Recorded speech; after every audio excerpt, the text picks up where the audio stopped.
ಈ ಮೃಗಾಲಯವನ್ನು ಮೈಸೂರು ಸಂಸ್ಥಾನದ ಅರಸ ಶ್ರೀ ಚಾಮರಾಜೇಂದ್ರ ಒಡೆಯರ್ ಬಹದ್ದೂರ್ ಅವರು 1892ರಲ್ಲಿ ಆರಂಭಿಸಿದರು. ಆರಂಭದಲ್ಲಿ ಇದು ಸುಮಾರು 10.9 ಎಕರೆ ಪ್ರದೇಶದಲ್ಲಿ ರಾಜಮನೆತನಕ್ಕೆ ಸಂಬಂಧಿಸಿದ ಪ್ರಾಣಿ ಸಂಗ್ರಹಾಲಯವಾಗಿತ್ತು. ನಂತರ ಇದರ ವಿಸ್ತರಣೆ ನಡೆಯುತ್ತಾ ಹೋಯಿತು. 1907ರಲ್ಲಿ ಮತ್ತಷ್ಟು ಪ್ರದೇಶ ಸೇರ್ಪಡೆಯಾಯಿತು. 1909ರಲ್ಲಿ ಈ ಮೃಗಾಲಯಕ್ಕೆ ಅದರ ಸ್ಥಾಪಕರ ಸ್ಮರಣಾರ್ಥವಾಗಿ ಶ್ರೀ ಚಾಮರಾಜೇಂದ್ರ ಜುವಾಲಜಿಕಲ್ ಗಾರ್ಡನ್ಸ್ ಎಂಬ ಹೆಸರು ನೀಡಲಾಯಿತು.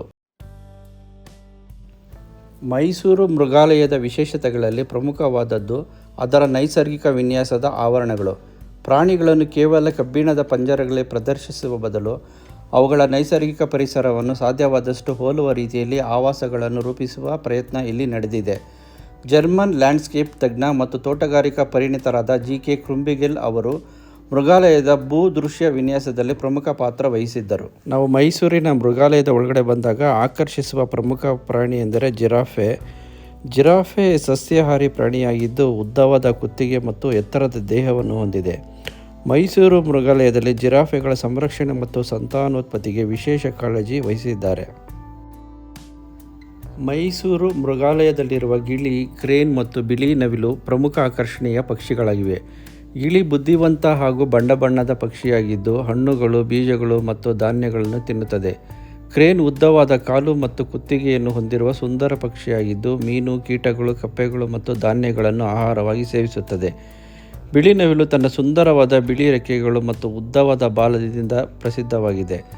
ಗಂಡು ನವಿಲು ತನ್ನ ಬಾಲವನ್ನು ಹರಡಿ ಸುಂದರವಾಗಿ ಪ್ರದರ್ಶಿಸುತ್ತದೆ.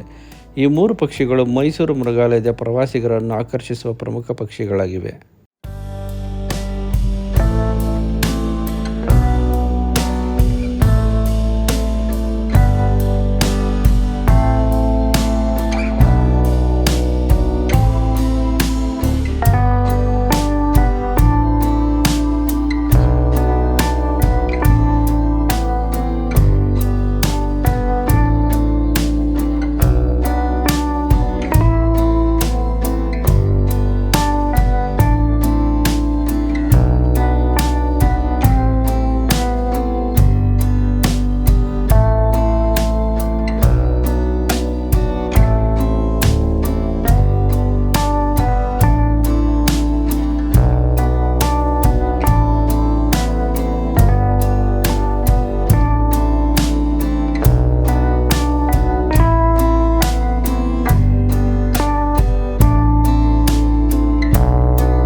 ಚಿರತೆ ಒಂದು ಸುಂದರವಾದ ಮತ್ತು ವೇಗವಾಗಿ ಓಡಬಲ್ಲ ಮಾಂಸಾಹಾರಿ ಪ್ರಾಣಿಯಾಗಿದೆ.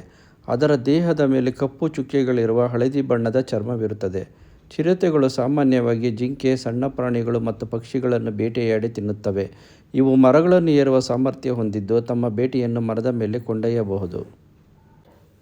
ಹುಲಿ ಏಷ್ಯಾದ ಪ್ರಮುಖ ದೊಡ್ಡ ಮಾಂಸಾಹಾರಿ ಪ್ರಾಣಿಗಳಲ್ಲಿ ಒಂದಾಗಿದೆ.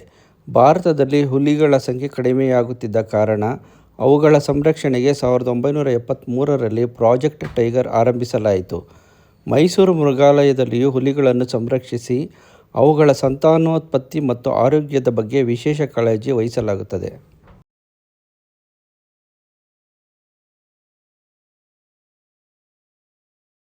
ಸಿಂಹಗಳು ಕಾಡಿನಲ್ಲಿ ಸಾಮಾನ್ಯವಾಗಿ 10ರಿಂದ 14 ವರ್ಷ ಬದುಕುತ್ತವೆ. ಮೃಗಾಲಯದಲ್ಲಿ ಉತ್ತಮ ಆಹಾರ ಮತ್ತು ವೈದ್ಯಕೀಯ ಆರೈಕೆಯಿಂದ 15ರಿಂದ 20 ವರ್ಷಗಳವರೆಗೆ ಬದುಕಬಹುದು. ಸಿಂಹಗಳ ಸಂರಕ್ಷಣೆ ಮತ್ತು ಸಂತಾನೋತ್ಪತ್ತಿಯ ಮೂಲಕ ಅವುಗಳ ಸಂಖ್ಯೆಯನ್ನು ಉಳಿಸುವಲ್ಲಿ ಮೃಗಾಲಯ ಪ್ರಮುಖ ಪಾತ್ರ ವಹಿಸುತ್ತದೆ.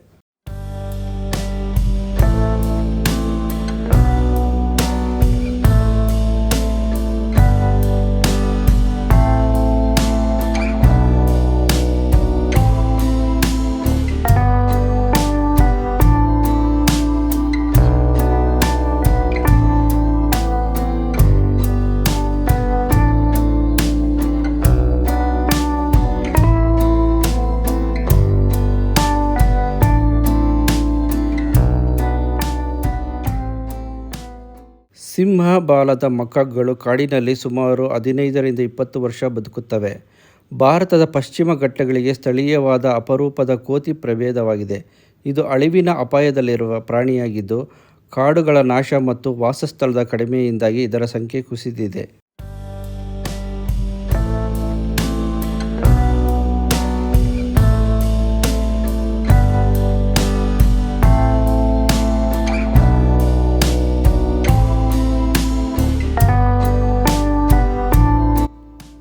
ಗೋರಿಲ್ಲಾಗಳು ಕಾಡಿನಲ್ಲಿ ಸಾಮಾನ್ಯವಾಗಿ 30ರಿಂದ 40 ವರ್ಷ ಬದುಕುತ್ತವೆ. ಗೋರಿಲ್ಲಾಗಳು ಆಫ್ರಿಕಾದ ಕಾಡುಗಳಲ್ಲಿ ಸ್ಥಳೀಯವಾಗಿ ಕಂಡುಬರುತ್ತವೆ. ಇವು ಮನುಷ್ಯರಿಗೆ ಹತ್ತಿರದ ಸಂಬಂಧ ಹೊಂದಿರುವ ಪ್ರಾಣಿಗಳಲ್ಲಿ ಒಂದಾಗಿವೆ. ಗೋರಿಲ್ಲಾಗಳು ಮುಖ್ಯವಾಗಿ ಹಣ್ಣು, ಎಲೆ, ಸಸ್ಯಗಳ ಕಾಂಡಗಳು ಮತ್ತು ಇತರ ಸಸ್ಯಾಹಾರಗಳನ್ನು ತಿನ್ನುತ್ತವೆ. ಇವು ಸಾಮಾನ್ಯವಾಗಿ ಕುಟುಂಬದ ಗುಂಪುಗಳಲ್ಲಿ ವಾಸಿಸುತ್ತವೆ. ವಾಸಸ್ಥಳದ ನಾಶ ಮತ್ತು ಬೇಟೆಯಂತಹ ಕಾರಣಗಳಿಂದ ಕೆಲವು ಗೋರಿಲ್ಲಾ ಪ್ರಭೇದಗಳು ಅಪಾಯದಲ್ಲಿವೆ.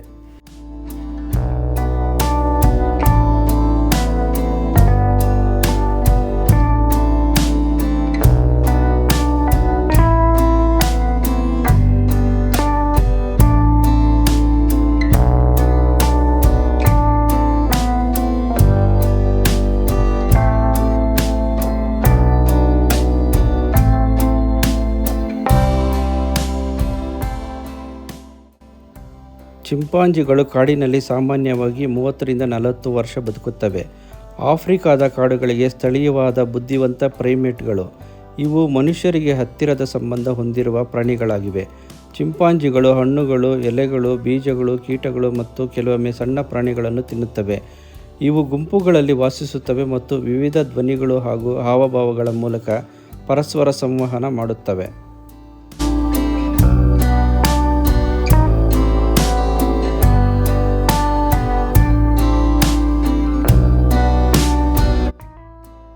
ಖಡ್ಗಮೃಗಗಳು ಸಾಮಾನ್ಯವಾಗಿ 35ರಿಂದ 50 ವರ್ಷ ಬದುಕುತ್ತವೆ. ಖಡ್ಗಮೃಗಗಳು ಸಸ್ಯಾಹಾರಿ ಸಸ್ತನಿ. ಭಾರತದಲ್ಲಿ ಕಂಡುಬರುವ ಒಂದೇ ಕೊಂಬಿನ ಖಡ್ಗಮೃಗ ಮುಖ್ಯವಾಗಿ ಭಾರತದ ಹುಲ್ಲುಗಾವಲುಗಳು ಮತ್ತು ತೇವಭೂಮಿ ಪ್ರದೇಶಗಳಲ್ಲಿ ಕಂಡುಬರುತ್ತದೆ. ಇದರ ದೇಹವು ದಪ್ಪ ಚರ್ಮದಿಂದ ಆವೃತವಾಗಿದ್ದು, ಮೂಗಿನ ಮೇಲೆ ಒಂದು ದೊಡ್ಡ ಕೊಂಬು ಇರುತ್ತದೆ. ಇದು ಮುಖ್ಯವಾಗಿ ಹುಲ್ಲು, ಎಲೆ ಮತ್ತು ಸಸ್ಯಗಳನ್ನು ಆಹಾರವಾಗಿ ಸೇವಿಸುತ್ತದೆ.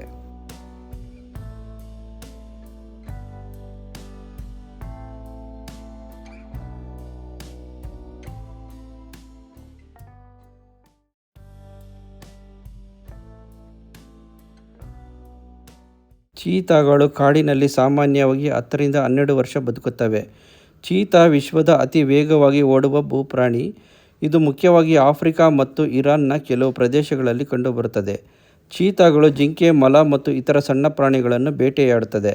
1952ರಲ್ಲಿ ಭಾರತದಲ್ಲಿ ಚೀತಾ ಅಳಿದು ಹೋಗಿದೆ ಎಂದು ಘೋಷಿಸಲಾಯಿತು. ನಂತರ 2022ರಲ್ಲಿ ಚೀತಾಗಳನ್ನು ಮತ್ತೆ ಭಾರತಕ್ಕೆ ತರಲಾಯಿತು.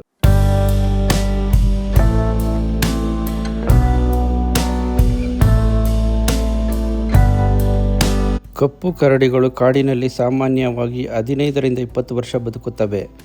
ಕಪ್ಪು ಕರಡಿಗಳು ಮುಖ್ಯವಾಗಿ ಉತ್ತರ ಅಮೆರಿಕ ಸೇರಿದಂತೆ ವಿವಿಧ ಪ್ರದೇಶಗಳಲ್ಲಿ ಕಂಡುಬರುವ ಸಸ್ತನಿಗಳಾಗಿವೆ. ಇವು ಸಸ್ಯಾಹಾರ ಮತ್ತು ಮಾಂಸಾಹಾರ ಎರಡನ್ನೂ ಸೇವಿಸುವ ಸರ್ವಭಕ್ಷಕ ಪ್ರಾಣಿಗಳು. ಹಣ್ಣುಗಳು, ಬೀಜಗಳು, ಜೇನುಕೀಟಗಳು, ಸಣ್ಣ ಪ್ರಾಣಿಗಳು ಮುಂತಾದವುಗಳನ್ನು ತಿನ್ನುತ್ತವೆ.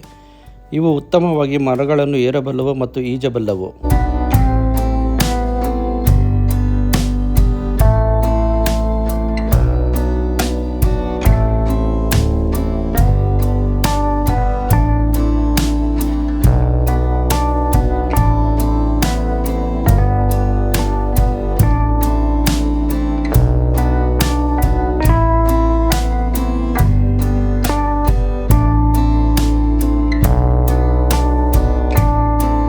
ಸಾಂಬಾರ್ ಜಿಂಕೆಗಳು ಕಾಡಿನಲ್ಲಿ ಸಾಮಾನ್ಯವಾಗಿ 15ರಿಂದ 20 ವರ್ಷಗಳವರೆಗೆ ಬದುಕುತ್ತವೆ. ಸಾಂಬಾರ್ ಜಿಂಕೆ ಭಾರತ ಸೇರಿದಂತೆ ಏಷ್ಯಾದ ಹಲವು ಭಾಗಗಳಲ್ಲಿ ಕಂಡುಬರುವ ದೊಡ್ಡ ಗಾತ್ರದ ಸಸ್ಯಾಹಾರಿ ಜಿಂಕೆ. ಇವು ಕಾಡು, ಹುಲ್ಲುಗಾವಲು ಮತ್ತು ನೀರಿನ ಪ್ರದೇಶಗಳ ಸಮೀಪ ವಾಸಿಸುತ್ತವೆ. ಹುಲ್ಲು, ಎಲೆಗಳು, ಹಣ್ಣುಗಳು ಮತ್ತು ವಿವಿಧ ಸಸ್ಯಗಳನ್ನು ಆಹಾರವಾಗಿ ಸೇವಿಸುತ್ತವೆ. ಗಂಡು ಸಾಂಬಾರ್ಗೆ ದೊಡ್ಡ ಕೊಂಬುಗಳಿದ್ದು, ಅದು ಇದರ ಪ್ರಮುಖ ಲಕ್ಷಣವಾಗಿದೆ. ಹುಲಿ, ಚಿರತೆ ಮತ್ತು ಕಾಡು ನಾಯಿಗಳಂತಹ ಪ್ರಾಣಿಗಳಿಗೆ ಸಾಂಬಾರ್ ಪ್ರಮುಖ ಆಹಾರವಾಗಿದೆ.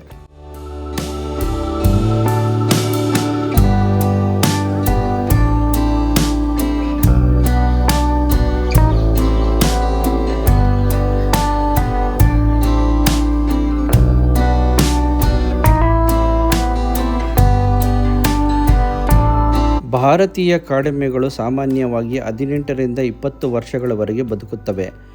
ಭಾರತೀಯ ಕಾಡೆಮ್ಮೆ ಅಥವಾ ಗೌರ್ ಭಾರತ ಮತ್ತು ದಕ್ಷಿಣ ಪೂರ್ವ ಏಷ್ಯಾದ ಕಾಡು ಪ್ರದೇಶಗಳಲ್ಲಿ ಕಂಡುಬರುವ ದೊಡ್ಡ ಸಸ್ಯಾಹಾರಿ ಸಸ್ತನಿ.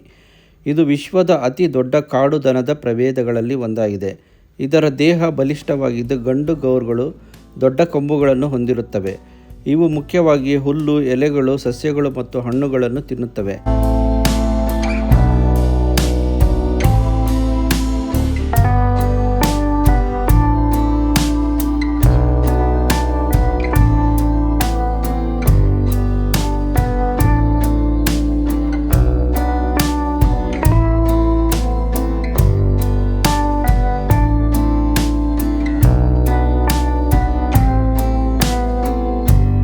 ಆಫ್ರಿಕನ್ ಆನೆಗಳು ಸಾಮಾನ್ಯವಾಗಿ 60ರಿಂದ 70 ವರ್ಷಗಳವರೆಗೆ ಬದುಕುತ್ತವೆ. ಆಫ್ರಿಕನ್ ಆನೆಗಳು ಆಫ್ರಿಕಾದ ಕಾಡು ಮತ್ತು ಸವನ್ನಾ ಪ್ರದೇಶಗಳಲ್ಲಿ ಕಂಡುಬರುವ ವಿಶ್ವದ ಅತಿ ದೊಡ್ಡ ಭೂ ಸಸ್ತನಿಗಳು. ಇವು ದೊಡ್ಡ ಕಿವಿಗಳು, ಉದ್ದವಾದ ಸೊಂಡಿಲು ಮತ್ತು ದಂತಗಳನ್ನು ಹೊಂದಿವೆ.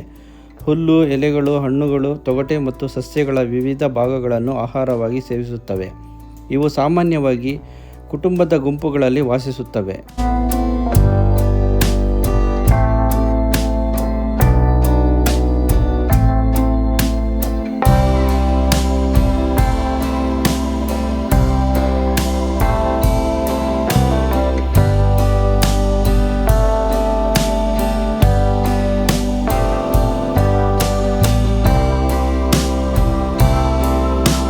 ಮೀರ್ ಕ್ಯಾಟ್ಗಳು ಕಾಡಿನಲ್ಲಿ ಸಾಮಾನ್ಯವಾಗಿ 5ರಿಂದ 10 ವರ್ಷ ಬದುಕುತ್ತವೆ. ಮೀರ್ ಕ್ಯಾಟ್ಗಳು ದಕ್ಷಿಣ ಆಫ್ರಿಕಾದ ಒಣ ಪ್ರದೇಶಗಳು ಮತ್ತು ಮರುಭೂಮಿಗಳಲ್ಲಿ ಕಂಡುಬರುವ ಸಣ್ಣ ಸಸ್ತನಿಗಳು. ಇವು ಗುಂಪುಗಳಲ್ಲಿ ವಾಸಿಸುತ್ತವೆ ಮತ್ತು ನೆಲದೊಳಗೆ ಸುರಂಗಗಳನ್ನು ನಿರ್ಮಿಸಿ ಆಶ್ರಯ ಪಡೆಯುತ್ತವೆ. ಕೀಟಗಳು, ಚೇಳಗಳು, ಹಲ್ಲಿಗಳು, ಸಣ್ಣ ಪ್ರಾಣಿಗಳು ಮತ್ತು ಕೆಲವು ಸಸ್ಯಗಳನ್ನು ಆಹಾರವಾಗಿ ಸೇವಿಸುತ್ತವೆ.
ಮೃಗಾಲಯದಲ್ಲಿ ಪ್ರಾಣಿಗಳಷ್ಟೇ ಅಲ್ಲದೆ ವಿವಿಧ ರೀತಿಯ ಪಕ್ಷಿಗಳನ್ನು ಕಾಣಬಹುದು. ಬೆಳಗಿನ ಸಮಯದಲ್ಲಿ ಮೃಗಾಲಯಕ್ಕೆ ಬಂದರೆ ಪಕ್ಷಿಗಳ ಕಲರವವೇ ಒಂದು ವಿಭಿನ್ನ ಅನುಭವ. ಬಣ್ಣ ಬಣ್ಣದ ವಿದೇಶಿ ಪಕ್ಷಿಗಳಿಂದ ಹಿಡಿದು ಭಾರತದ ಸ್ಥಳೀಯ ಪಕ್ಷಿಗಳವರೆಗೆ ಇಲ್ಲಿ ಪಕ್ಷಿ ವೈವಿಧ್ಯವು ಗಮನ ಸೆಳೆಯುತ್ತದೆ.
ಸ್ನೇಹಿತರೆ, ಮೈಸೂರಿಗೆ ಬಂದಾಗ ಅರಮನೆ, ಚಾಮುಂಡಿ ಬೆಟ್ಟ, KRS ಮಾತ್ರವಲ್ಲ, ಸಾವಿರಾರು ಕಾಡು ಪ್ರಾಣಿಗಳ ಬದುಕಿನ ಕಥೆಯನ್ನು ಹೇಳುವ ಒಂದು ಐತಿಹಾಸಿಕ ತಾಣವೂ ಇಲ್ಲಿದೆ.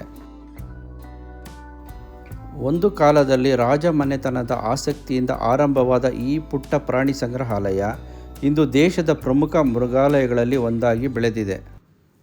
ಒಂದು ಮೃಗಾಲಯದ ಯಶಸ್ಸನ್ನು ನಾವು ಎಷ್ಟು ಪ್ರಾಣಿಗಳನ್ನು ನೋಡಿದೆವು ಎಂಬುದರಿಂದ ಮಾತ್ರ ಅಳೆಯಬಾರದು. ಆ ಪ್ರಾಣಿಗಳ ಬಗ್ಗೆ ನಮಗೆ ಎಷ್ಟು ಅರಿವು ಮೂಡಿತು, ಅವುಗಳ ನೈಸರ್ಗಿಕ ಆವಾಸವನ್ನು ಉಳಿಸಬೇಕು ಎಂಬ ಜವಾಬ್ದಾರಿ ನಮಗೆ ಎಷ್ಟು ಮೂಡಿತು, ಅದೇ ನಿಜವಾದ ಉದ್ದೇಶ. ಹುಲಿಯ ಗರ್ಜನೆ, ಆನೆಯ ಹೆಜ್ಜೆ, ಜಿರಾಫೆಯ ಎತ್ತರ, ಜೀಬ್ರಾದ ಪಟ್ಟೆಗಳು, ಪಕ್ಷಿಗಳ ಕಲರವ ಇವೆಲ್ಲವೂ ನಮಗೆ ಒಂದೇ ಸಂದೇಶವನ್ನು ನೀಡುತ್ತವೆ. ವನ್ಯಜೀವಿಗಳನ್ನು ಕೇವಲ ನೋಡಬೇಡಿ, ಅವುಗಳ ಬದುಕನ್ನು ಅರ್ಥ ಮಾಡಿಕೊಳ್ಳಿ, ಅವುಗಳ ಕಾಡನ್ನು ಉಳಿಸಿ. ಇದು ಮೈಸೂರಿನ ಮತ್ತೊಂದು ಹೆಮ್ಮೆ, ಶ್ರೀ ಚಾಮರಾಜೇಂದ್ರ ಜುವಲಾಜಿಕಲ್ ಗಾರ್ಡನ್ಸ್, ಮೈಸೂರು ಮೃಗಾಲಯ.